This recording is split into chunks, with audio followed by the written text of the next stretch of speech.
लिए HDFC bank का update आया है। एक बार आपने देखा है? अगर आपने देखा है तो एक बार आप इस पे कुछ कमेंट करेंगे? बहुत बहुत धन्यवाद डिम्पी, आपका सभी को प्रणाम और शुभ प्रभात हमारे तरफ से। पहले तो क्षमा चाहते हैं, थोड़ा विलंब से हम जुड़े हैं आपके कार्यक्रम के लिए। ट्रैफिक की परिस्थिति बंबई में आपको पता है, क्षमा चाहता हूं उसके लिए। एचडीएफसी बैंक के कारोबार को लेकर के जो अपडेट्स कोई आए बात हैं नहीं। और बाकी अन्य कारोबार को लेकर के जो अपडेट्स आए हैं डिम्पी भाई, मेरा और एडवांस टैक्स के जो आंकड़े आए और जो अनुमानित टिप्पणियां अलग अलग मैनेजमेंट ने करी है, हमारा ये मानना है पहले तो तीसरी तिमाही के नतीजे थोड़े बहुत बेहतर आ सकते हैं। जो अनुमान था उससे थोड़ा बहुत आंकड़ा जो है वो थोड़ा निचले स्तर पर आया है, लेकिन बढ़त मिली है, ये ज्यादा जरूरी है देखना। और 2000 के पार के लक्ष्यांक की खरीदारी की राय है। और हमें लग रहा है कि नतीजे अगर बेहतर आते हैं तो ये लक्ष्यांक को ऊपर की तरफ परिवर्तन करेंगे। और शेयर पर आप व्यू दीजिए गौरांग सर, वो है बंधन बैंक का अपडेट से इसके ठीक ठाक दिख रहे हैं। एडवांसेस ग्रोथ जो है 15% की है, डिपॉजिट ग्रोथ 20% की है ईयर ऑन ईयर। हालांकि कासा रेशो घटा है। और बंधन बैंक आज हो सकता है कि फिर से ये थोड़ी कमजोर हो। ऑलरेडी हम 52 हफ्ते के निचले स्तर पर देख रहे हैं। जिनके पास है किसी उम्मीद में रहें इसमें, या फिर निकल जाए शेयर से? अभिषेक भाई, उम्मीद पे तो दुनिया कायम है, लेकिन दिक्कत यह है कि नतीजों के आधार पर बहुत बड़ा यहाँ पर आपको अ, दायरा नजर आता है।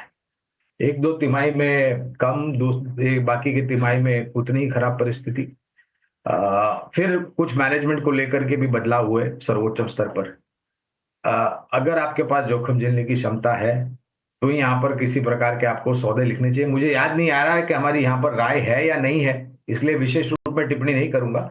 लेकिन ऐसा नहीं है कि बंधन बैंक ही एक अकेला बैंक है, बाकी बहुत ही सक्षम और मजबूत बैंक है। उदाहरण के तौर पर सिटी यूनियन बैंक, इसके भी अपडेट्स काफी बेहतर आए थे। और नायका हम देख रहे हैं कि रिकवरी वाले फेज में शेयर ही गिर के 160 रुपए के आसपास के प्राइसेस आ गए थे, और वहां से हम देख रहे हैं कि बाइंग आ रही है धीरे धीरे। अपडेट्स अच्छे आए हैं इसके Q3 के, और पिछली तिमाहियों की तुलना में ब्यूटी जो वर्टिकल है इनमें तेज ग्रोथ है। और फैशन वर्टिकल से जो आए हैं उसमें करीब 20% के सहयोग की उम्मीद है। गौरांग सर, नायका आपको कैसा लग रहा है शेयर, ये और ये अपडेट्स जो आए हैं ये कैसे लग रहे हैं आपको?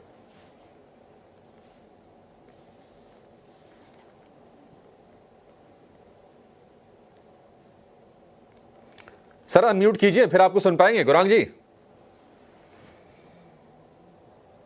क्षमा चाहता हूं अभिषेक जी, आपको भी प्रणाम और शुभ प्रभात हमारे तरफ से।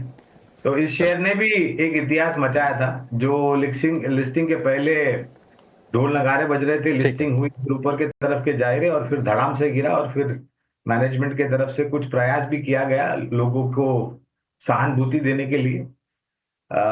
फिलहाल जिस तरीके की परिस्थिति है, हमें लग रहा है कि आने वाले समय में शायद यहाँ से कारोबार एक अच्छा हो सकता है। थोड़ा संकोच इसलिए भी हो रहा है अभिषेक, क्योंकि आप इसकी तुलना में हुनासा देख लीजिए। मामा अर्थ लिस्टिंग हुआ, फिर धड़ाम से गिरा और फिर तस का मस रह गया, पूरी तरीके से धराशायी हो गया। तो थोड़ा बहुत उसलिए संकोच होता है क्योंकि इस क्षेत्र में प्रतिस्पर्धा जो है वो बहुत है और हर एक दिन नई प्रतिस्पर्धा आती है।